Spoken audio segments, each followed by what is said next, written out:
We have 5 female and 1 male muscovy duck, and I am way behind on getting their area set up because this is the season that they lay eggs.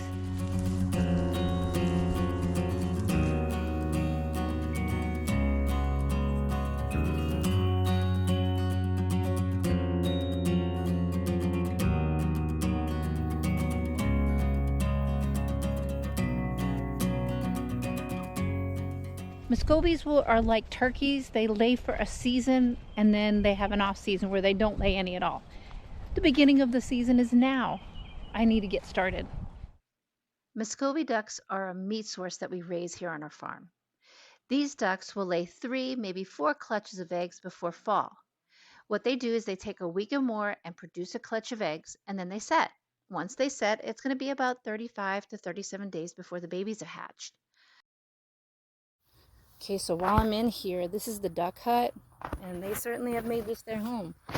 And I see an indentation back there, which means they have a nest. Let's go see if they have any eggs. Let's look. I don't know if you can see it. I see some eggs in there. I do. So what's there to set up, you may ask?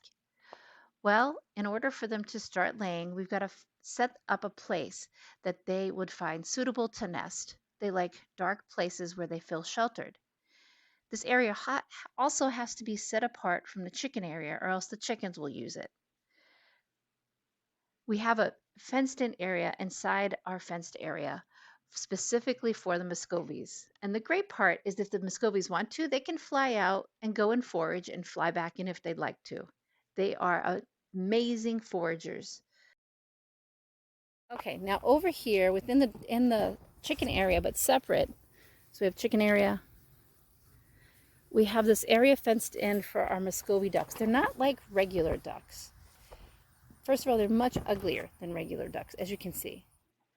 So for the muscovies, I'm not going to build a new structure.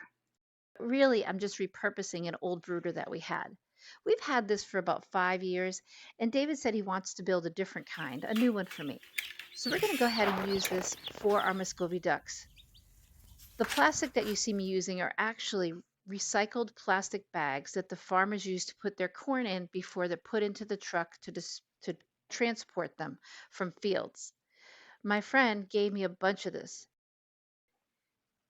And we use this plastic for everything. I've used it to put up on the inside of the barn during the cold weather to keep the drafts from coming in. We're probably going to use it for the chicken tractors. We've used it under the animals' table when we were processing. And now you see us using it on the outside of this coop. We're going to use the white side out to reflect the sunlight. So while it may not be the prettiest thing in the world, it's definitely going to serve its purpose. We even have a place to hang the water and the feed for them.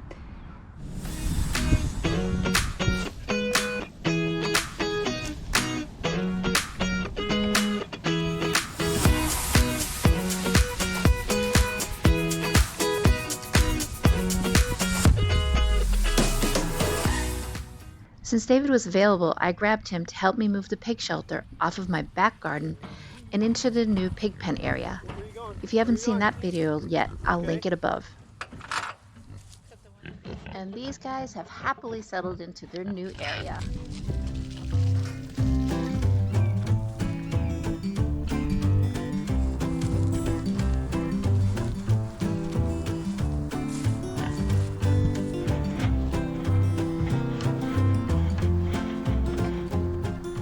Muscovies are done, pigs are settled. Now I need to head over to the greenhouse. There's some things I want to plant before I call it a day. But while I do that, I want to show you some money-saving hacks that I use on our farm.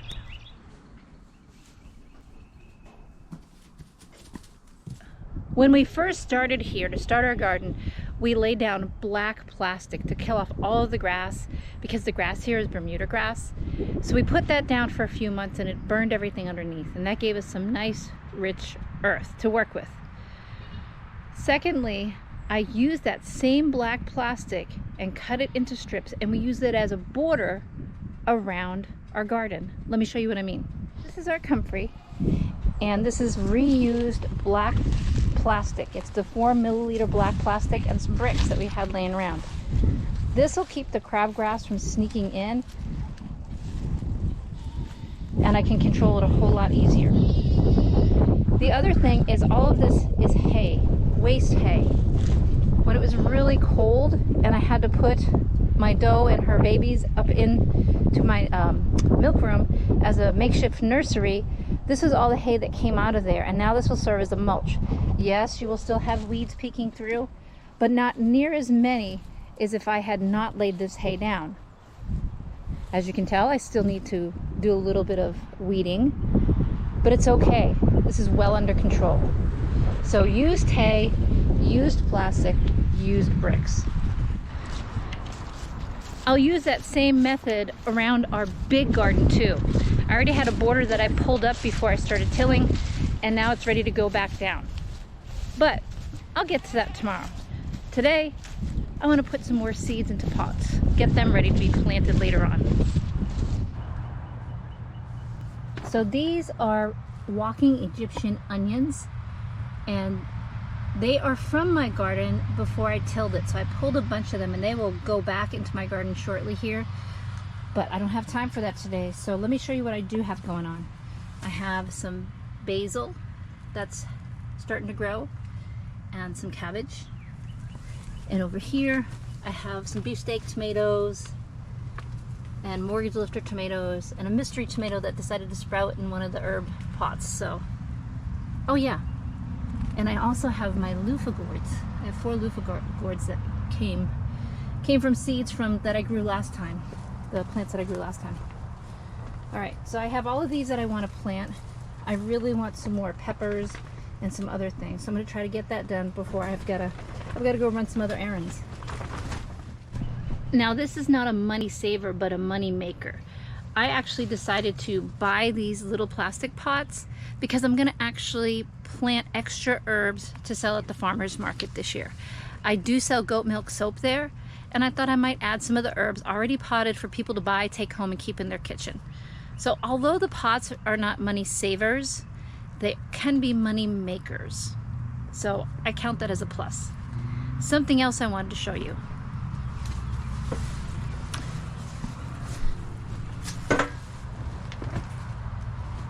These are plastic food, I forget what they're called, that somebody gave me that they were getting rid of. And so I got them and used something to poke holes at the bottom. One of those wood burning kits. Yeah, so I used a wood burning kit and poked holes in the bottom for drainage. I've used these, this will be going on our 3rd or 4th year using these. So that has saved me money because I'll use these for plants that we're actually going to put in the ground. So I've got a bunch of those potted up too, over there with my tomatoes. Something else I like to use for markers on my plants, which can be then used in the garden, are these plastic spoons from Dollar Tree. While not probably as economical as a popsicle stick, I've used popsicle sticks in the past and they wind up fading really quickly. A Sharpie pen and one of these, they last a lot longer. As you can see here, I have the name of the variety, and on the back, the date I planted them. Then when I put it in the ground, I'll just stick it right next to it and I'll know. Or I can even just use one if I've done a row of them. And it costs me $1.25 plus tax for 50 of them. All right, let's get planting because I've got other things I've got to get to.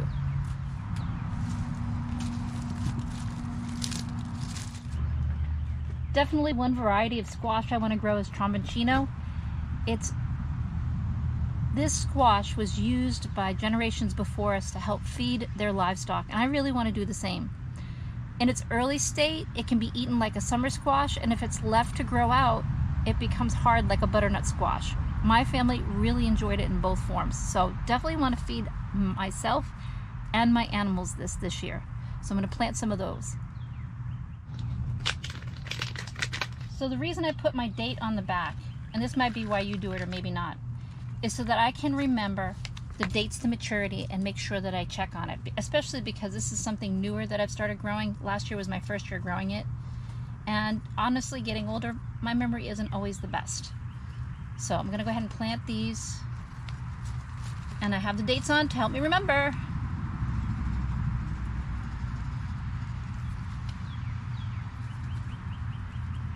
The other crop that I want to grow is mango whorls or beets, which is also something that generations before us grew to feed their animals.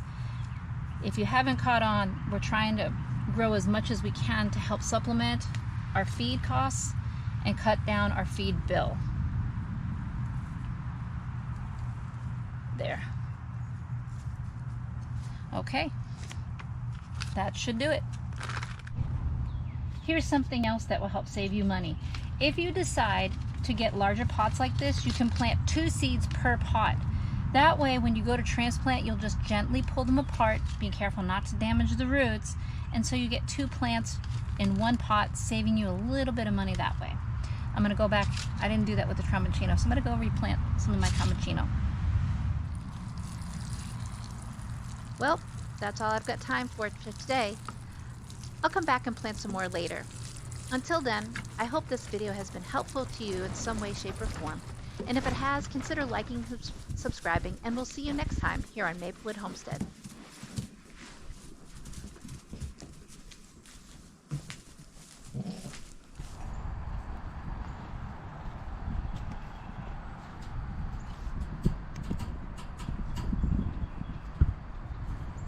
Hi guys, Thor.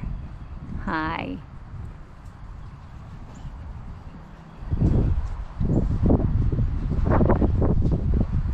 Where's your other 2 lady friends, sir?